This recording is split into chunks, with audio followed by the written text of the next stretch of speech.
Welcome to our 2024 National Association for Gifted Children Conceptual Foundations Network Legacy Series.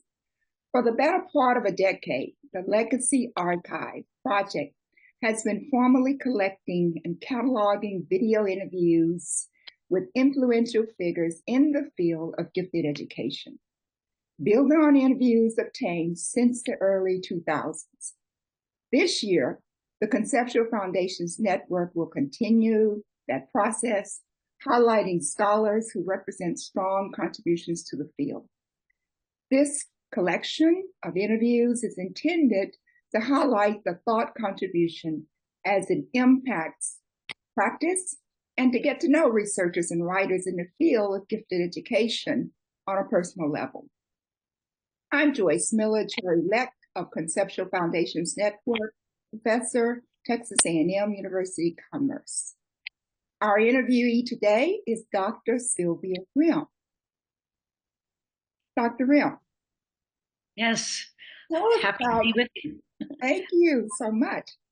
Well, let's start by having you tell us a little bit about Sylvia as a child and where you grew up, your siblings, your early education through high school, graduation, and college. Thank you so much.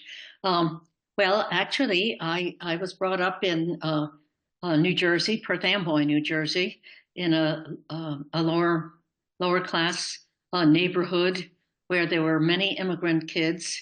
And although I personally wasn't an immigrant, my parents were, and so they worked very hard and they were very poor. And actually, we didn't have very many books in the house. My parents didn't really read English, although when my father came over, he went to night school to learn English. And eventually my mother went to night school to learn to spell, as she put it. And I don't think she ever was too comfortable writing in English, but she could talk in English by that time. So when I went to kindergarten, I remember the early days when Miss Moore, my kindergarten teacher, said, "So what did you have for lunch, children?" And the children would go down around the room, and I would be saying, "Now, which language is this?" I had Luxian soup. Is that English? Oh, and I said Luxian soup, and I was afraid it wasn't English. And of course, Luxian soup is chicken noodle soup. But I didn't know that. And she just kept on going around the room. And I guess I was safe. I thought that, I must have gotten the right language. I don't think I had too many confusions with language, but every once in a while, those things that were sort of part of the folklore came out in the wrong way. And then after kindergarten, I liked kindergarten. I liked school, although I cried the first day, but Miss Moore comforted me and I was all set. But at toward the end of the kindergarten, some lady came over and she came over to my desk and she sat with me and she asked me some questions. I had no idea what that was about. But the next thing I knew, they told me that I was going to skip sub-primary and go right into first grade.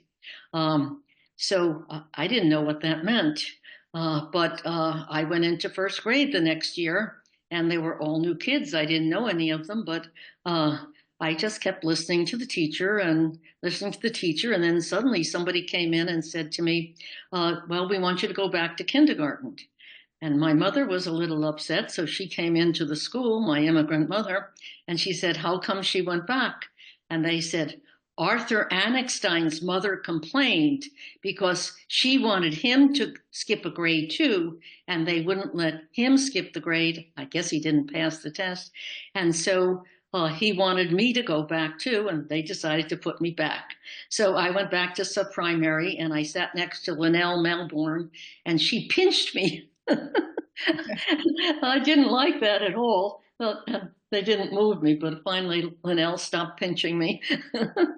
But I went through sub-primary and first grade and second grade and third grade, and I was a happy camper, and I don't think I ever made a mistake on anything. And then I got to fourth grade, and there was this miracle teacher, Miss Shoebridge.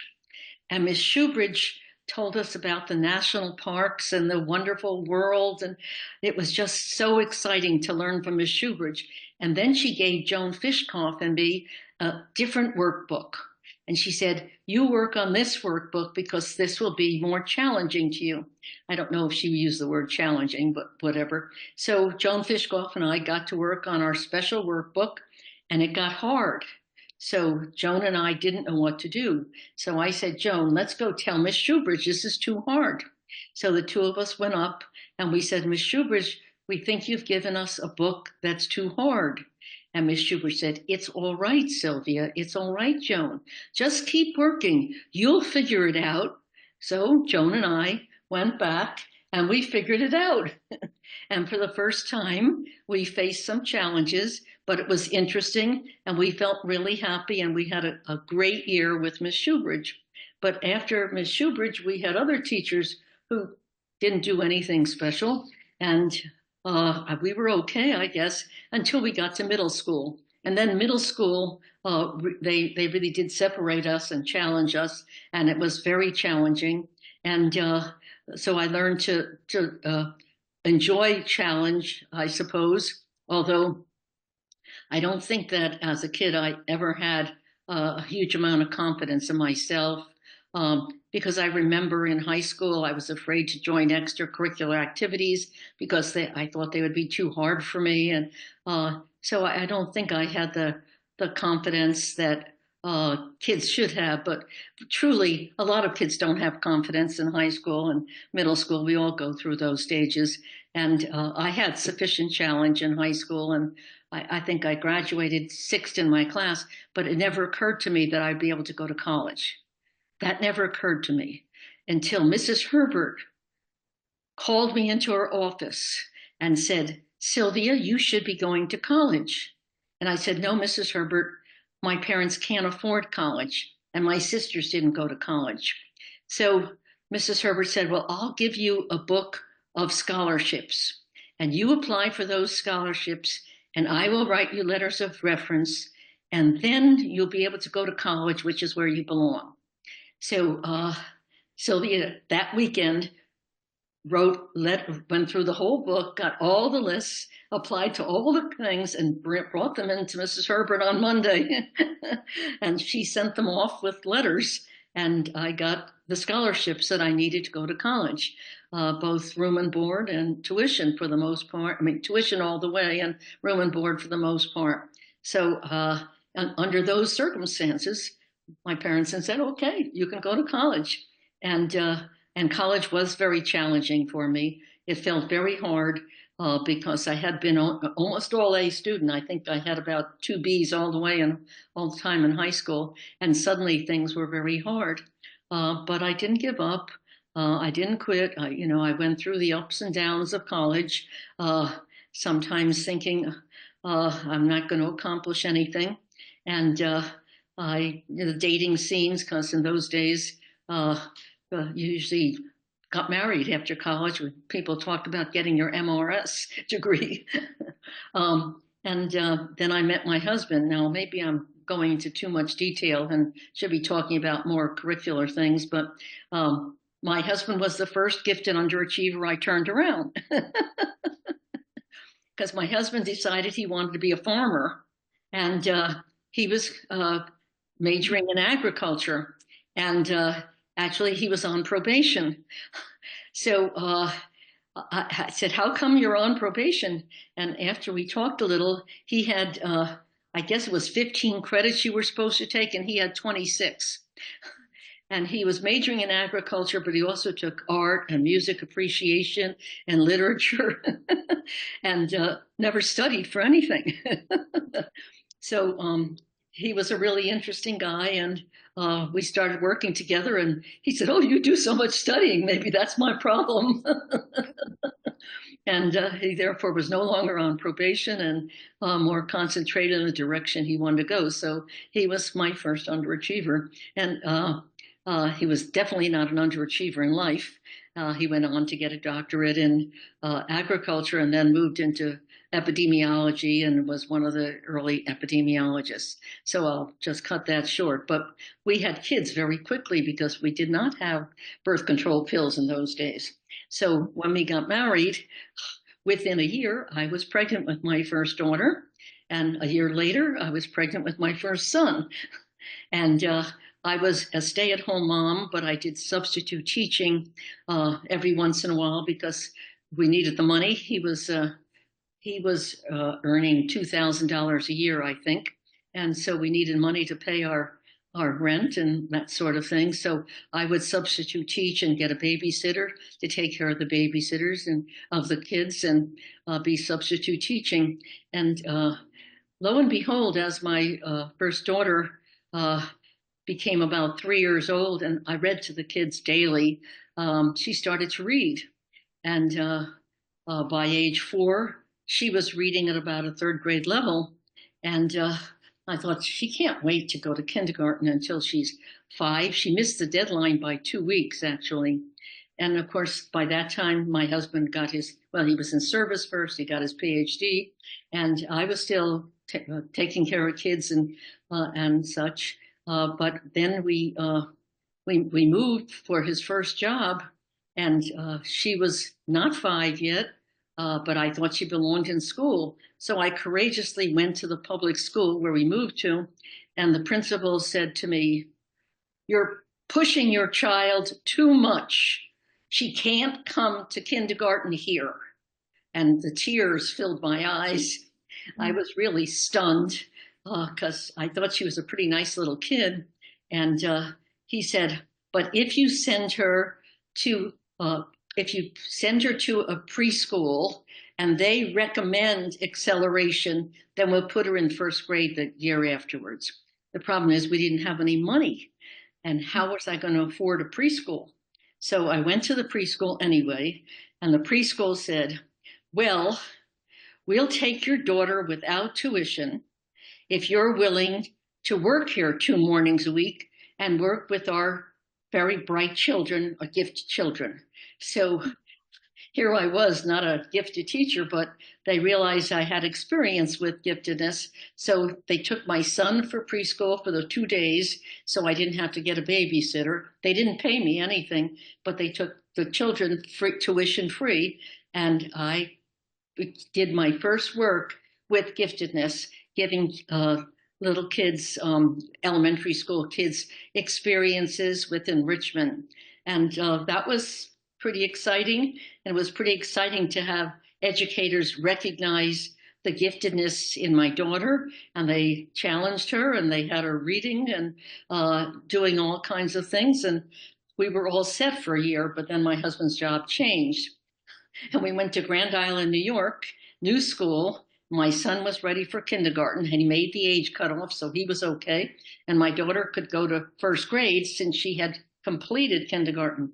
But I was not going to talk to any teachers. I was fearful to talk to a teacher. I was afraid I'd be told that I was doing everything wrong. So in the supermarket, there was my daughter's 1st grade teacher. And I even avoided looking at her because I was afraid of what she would say. But she saw me, and she called me right over. She said, "Sylvia, we've arranged for the school psychologist to test your daughter. She is extremely gifted." This is after the grade skip. "She is extremely gifted, and we want to be sure to challenge her sufficiently, but we want to also recognize her development. So the school psychologist will be calling you in a week or 2 to make the arrangement for changing her education and challenging her." Imagine what an inspiration that was to me. Then I met with a school psychologist, and after he explained things and showed me what her IQ was and what her achievement was and how beautifully the school was going to arrange it for her to go to 2nd grade reading with the 2nd graders, but stay in 1st grade math with extra challenge because they weren't sure if she was ready to make the whole 2nd grade skip. But they thought she was, but they thought this would be a trial of the 2nd skip, which would have made her very young. So needless to say, I was happy to take his advice. And I said to myself, now this is what I really want to do. Mm. I want to become a psychologist that helps gifted kids. And that's been my wonderful experience. And of course, when I made that decision, I searched out NAGC and became an active member of NAGC and got to know the people in NAGC. So I worked there, and I did much more than that because I started a parent group in my community for gifted kids. But actually, that didn't happen until we moved to Wisconsin again, because the story goes on. In Wisconsin, we had this child with a mixed grade, and this was another grade, and they simply said, we don't do that. We don't put two children and one child in two grades. You'll have to make up your mind. Do you want to put her in third grade or second grade? Well, I couldn't put her in second grade. It'd be repeating exactly the same reading material. They use the same book.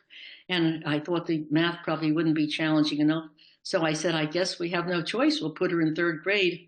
We walked over to the third grade teacher, and the third grade teacher looked at her and said, oh, she's so small. I don't know how she'll get along in this grade. And I thought, oh, gosh, right in front of my child, needless to say. But I forgive her forever, because 2 weeks later she said she's doing beautifully, and she's adjusted well, and she's making friends, and she gets along fine. So we didn't have to have a lot of grade skips after that, after the 2 grade skip. But every year it was different. And when we finally moved to Wisconsin, I don't know, sorry, we moved around along. I think it was that year that I got parents together to go to the state government and ask for gifted education and make gifted known in Wisconsin. So that's the kind of way we got into it, and I went to NAGC. But perhaps you'd like me to talk about more about. I would like to know when you first went off to college. What college did you go to? And then I went to Douglas College, the state university. That's what I could afford. And it was a women's college, and my husband was at Rutgers, the male college then. But I think I got a typical university education, and but I actually majored in sociology, but I took some psychology courses and some education courses, enough so that I could take a job, because I had 6 credits in education, and that was enough. They were desperate for teachers at that time, so they'd hire a teacher anytime. And other than when they were pregnant, as soon as I was pregnant, they said I couldn't be hired. That was also part of what happened, but I could do substitute teaching. all right.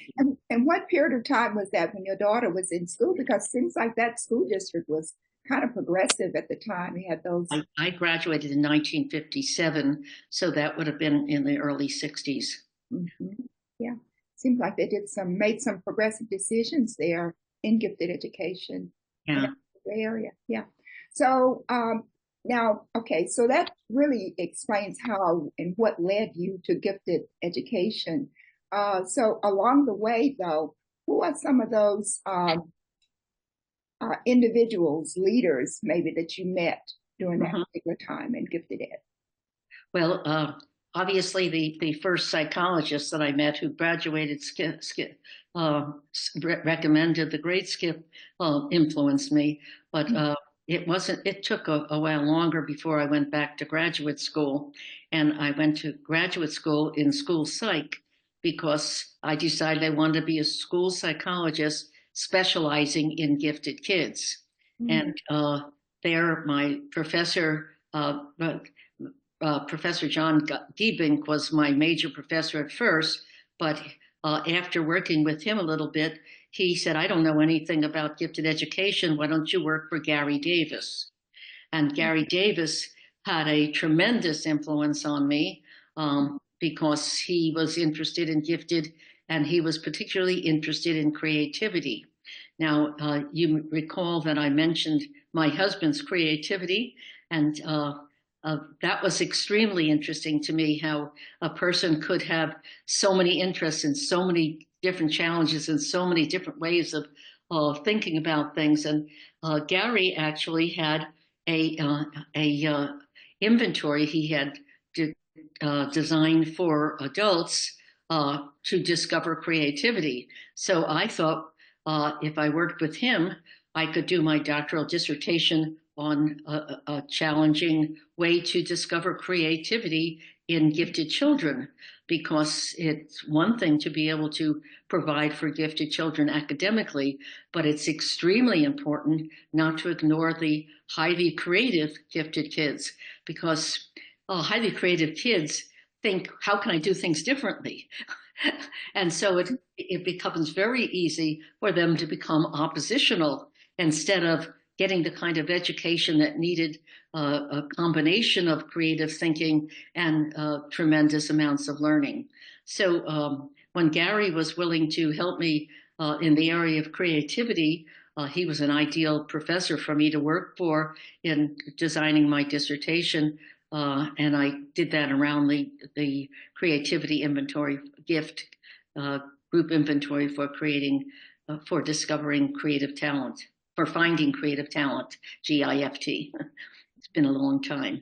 So then I finished that, and I still had young kids at home, and I couldn't take a full-time job yet, but I was fortunate to have the opportunity to work part-time at Mount Mary College in Wisconsin, which was a women's university, and I got the opportunity to teach in psychology, and I taught basic psychology, and then everybody wanted to become psychology majors, and college got a little worried.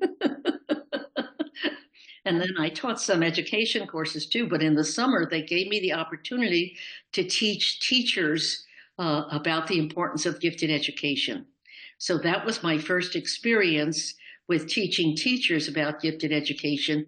And by that time, Gary and I were working on the textbook as well. So it was not only working on the textbook, but actually teaching the teachers about doing things for gifted kids, both the identification of them early and the providing for their individual gifts. And of course, we included creativity.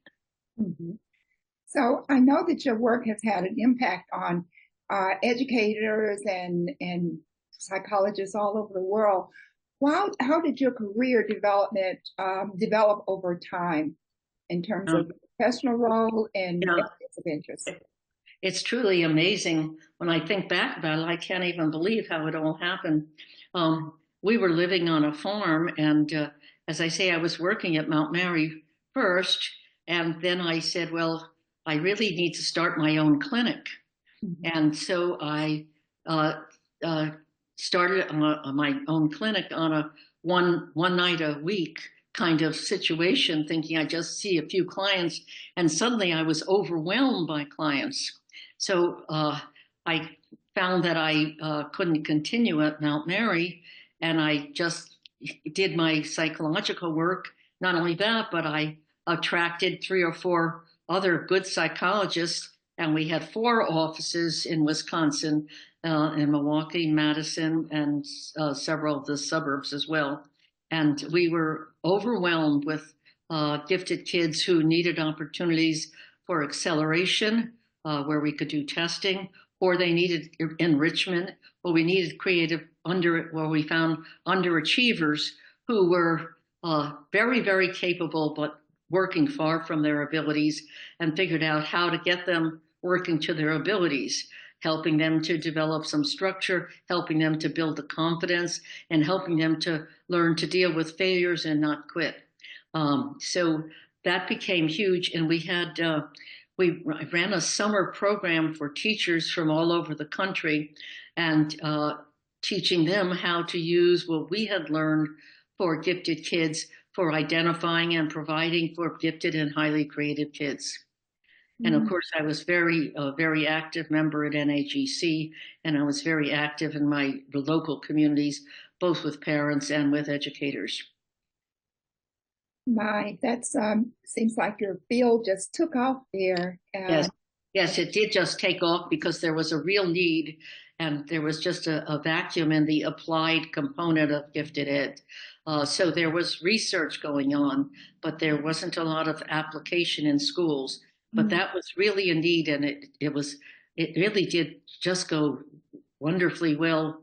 and I did that for many years until my husband decided to take a different position in Cleveland, Ohio, where they offered him a job as chairman of the Department of Epidemiology and Biostatistics. And I thought, how am I going to give all this up?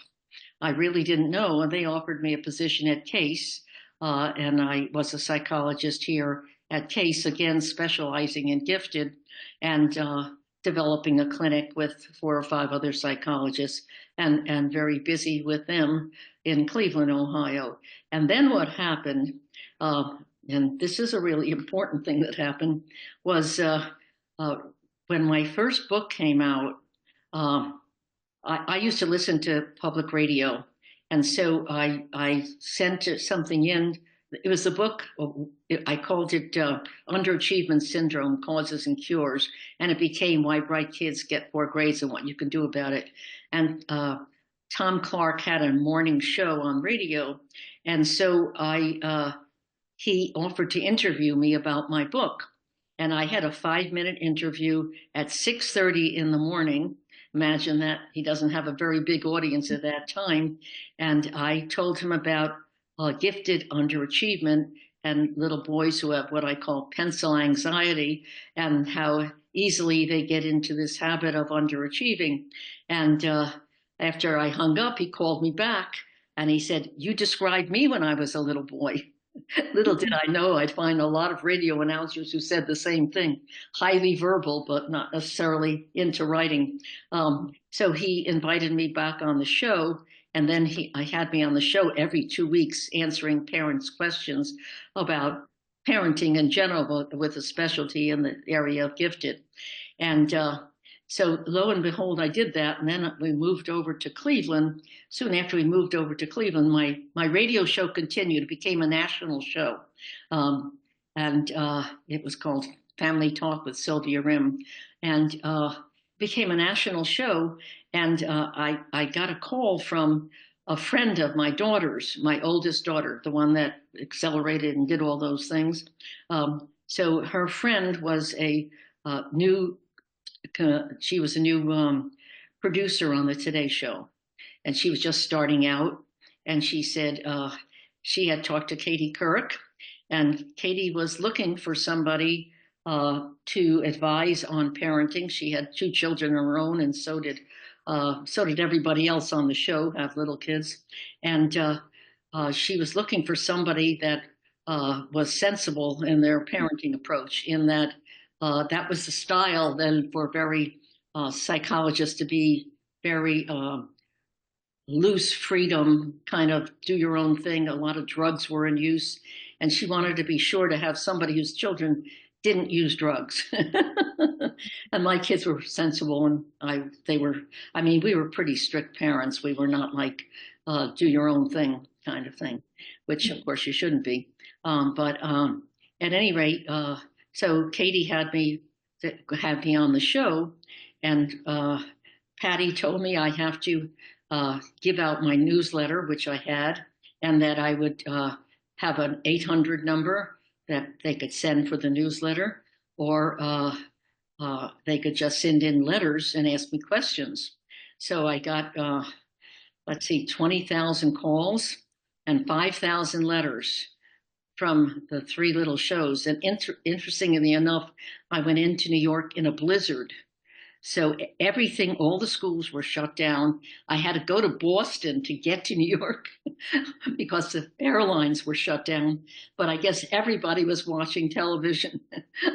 So I really got a great response. And then I got a contract, and I would come into New York once a month for 8 years, actually, is what I did it. Needless to say, I got a lot of fans, and I've written a lot of books. And I got on the Oprah Winfrey Show, a book named See Jane Win, about the childhoods of successful women.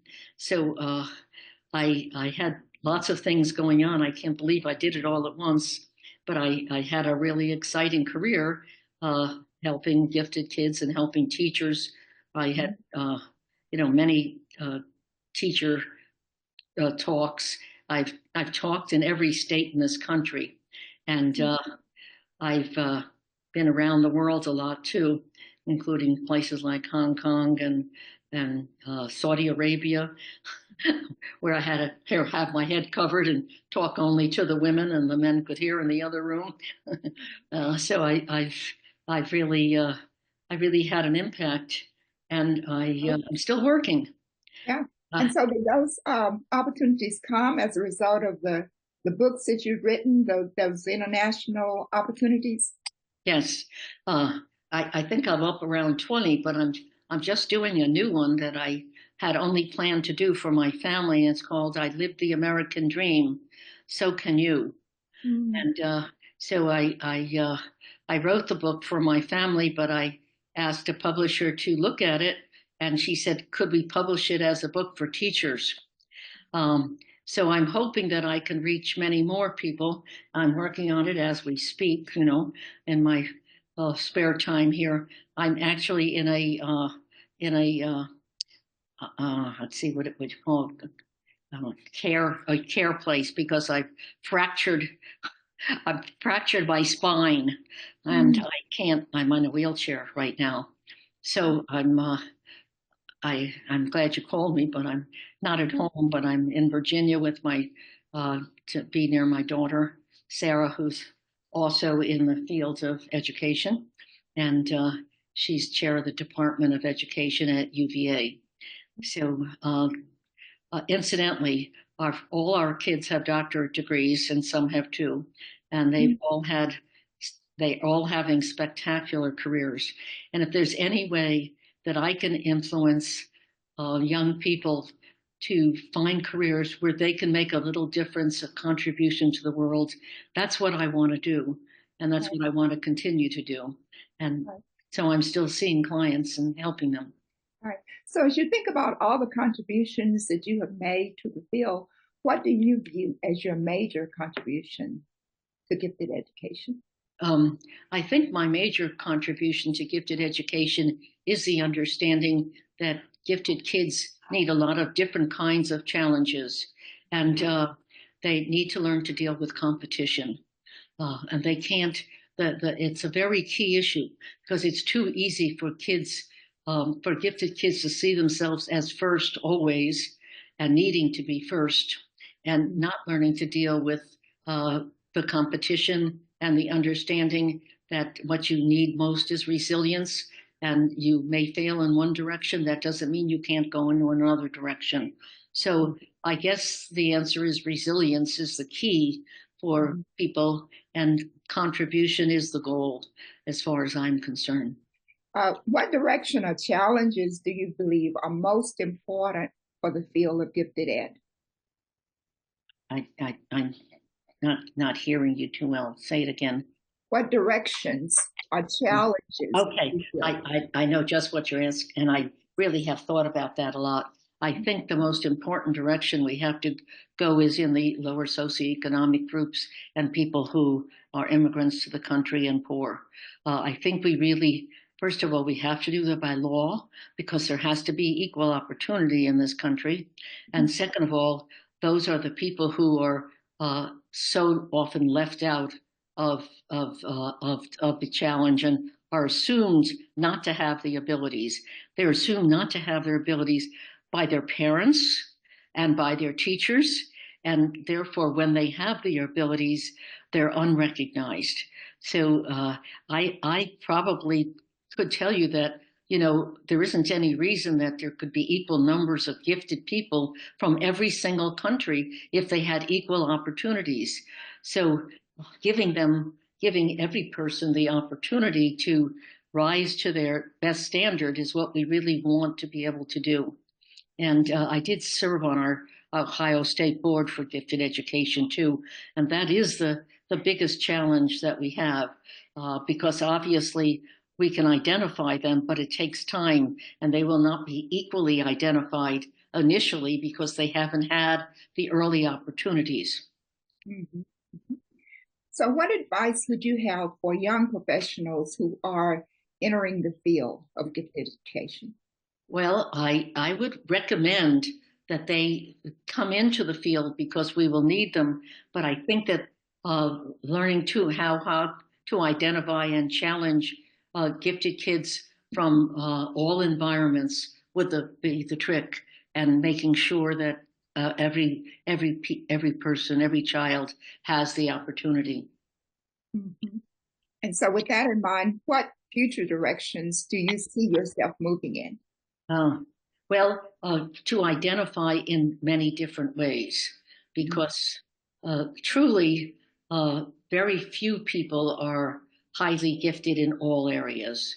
And when I think about, for example, engineers who are often under-identified all the way through school and sometimes not till adulthood and are missed entirely. And they often engineering kind of boys are often come to me as clients because their parents are frustrated with them and they've been missed entirely, and finding areas where they can excel and have the opportunity to use their abilities would be very important. But I guess just being able to identify is a key issue to being able to serve. And is there anything, as we reach closure, anything else you would like to share or to add to our discussion? And I'm very thankful uh, for my parents coming to this country. And I'm very thankful to my teachers, especially Miss Shoebridge and my guidance counselor, Henrietta Herbert, but many other teachers along the way that inspired me. I'm thankful to my colleagues who were supportive or worked together with me or helped to make contributions to many children. And I'm just thankful to have been in this country, and I feel very fortunate. I guess that's about it. Thank you so much. And I think it's so wonderful that over the years, how your career developed, it developed kind of organically, and you've made such major contributions to the field of gifted education nationally and internationally. And so we are so proud to know you. I met you, I think it was 2013. We were elected as delegates to the World Council of Gifted Ed. Oh, thank you. Opportunity to meet you personally. So thank you so much for your contribution, and we will look forward to many more years of sharing your contributions to our field of gifted education. Thank you, Dr. Rimm. Thank you so much. I really appreciated the opportunity to talk to you, Joyce, and I hope that you'll continue making the contributions that I'm sure you will. Thank you. Thank you.